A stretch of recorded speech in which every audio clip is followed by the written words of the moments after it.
Hola, profe. El día de hoy le explicaré qué es un multímetro, las partes que tiene, cómo se conectan los diodos, cómo funciona y por último las magnitudes que puede medir. Comencemos con la primera pregunta. ¿Qué es un multímetro? En términos técnicos podemos decir que es un instrumento que nos sirve para medir directamente las magnitudes eléctricas activas como corrientes y diferencias de potencias. Y por otro lado, las magnitudes pasivas como las resistencias, capacidades, entre otras. Pero hablando generalmente, de forma más coloquial, este es un aparato que nos va a servir para medir distintas medidas de la electricidad. Eh, Ahora explicaré las partes de un multímetro. Antes cabe recalcar que existen dos tipos de multímetro: el multímetro digital y el multímetro analógico.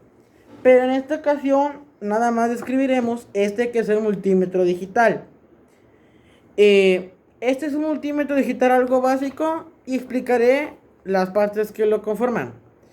Dentro del multímetro encontramos tres tipos de magnitudes, que son los voltios, los ohms, que es de la resistencia, y los amperes.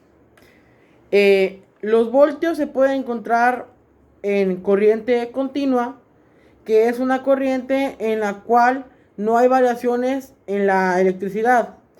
Y por otro lado podemos encontrar los voltios en corriente alterna.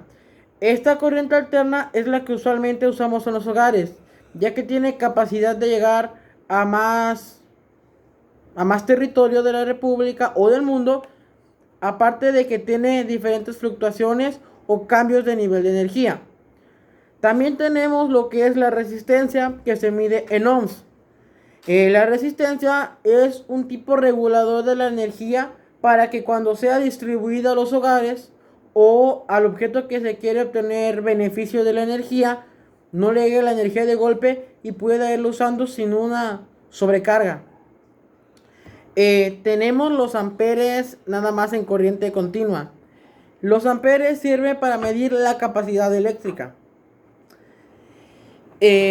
Otras partes que tenemos es el display, que cuando encendemos el multímetro nos muestra números que serían las medidas de la electricidad. También tenemos el selector rotativo, que es pues prácticamente esto que rotamos y escogemos qué magnitud queremos. También tenemos aquí este azul, que es un conector para prueba de transmisores.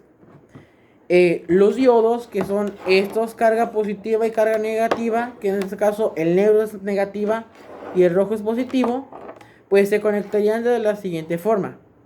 El negro se conecta acá abajo, entonces COM, de común, y este rojo se puede conectar tanto aquí como en el de arriba. Va a depender de la cantidad de amperios que se van a utilizar. Si queremos usar 200 miliamperios, 20 miliamperios o 2000 amperios, se usará en este de abajo. Pero si usamos exclusivamente este rojo, se usará en la parte de arriba.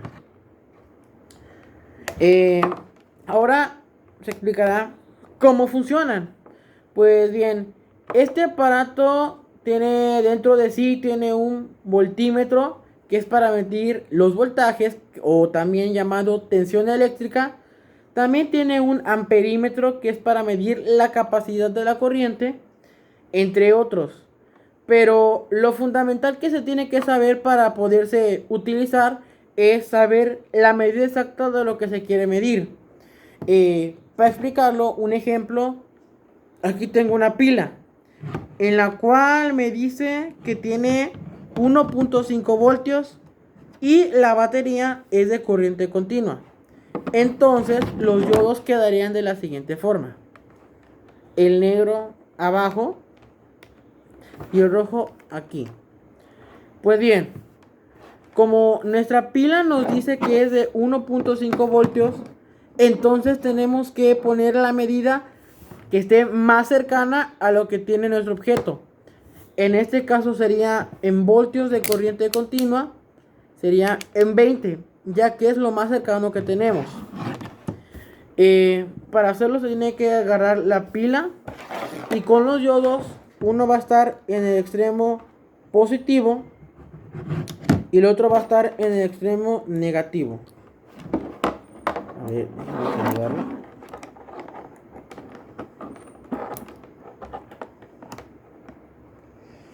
Y aquí, como podemos ver, nos marca que tiene 31 voltios de carga. Pues ya, lo desconectamos. Y pues bien, finalmente, ¿qué magnitudes pueden medir? Pues durante esta explicación ya he explicado cada una de las magnitudes que puede medir, pero no está de más volverlas a mencionar. El multímetro tiene la capacidad de medir voltios, que es la tensión eléctrica, y también tiene la capacidad de medir amperes, que es la capacidad eléctrica. Por último tenemos la resistencia, o también llamada ohms, que puede medir qué tanta capacidad tiene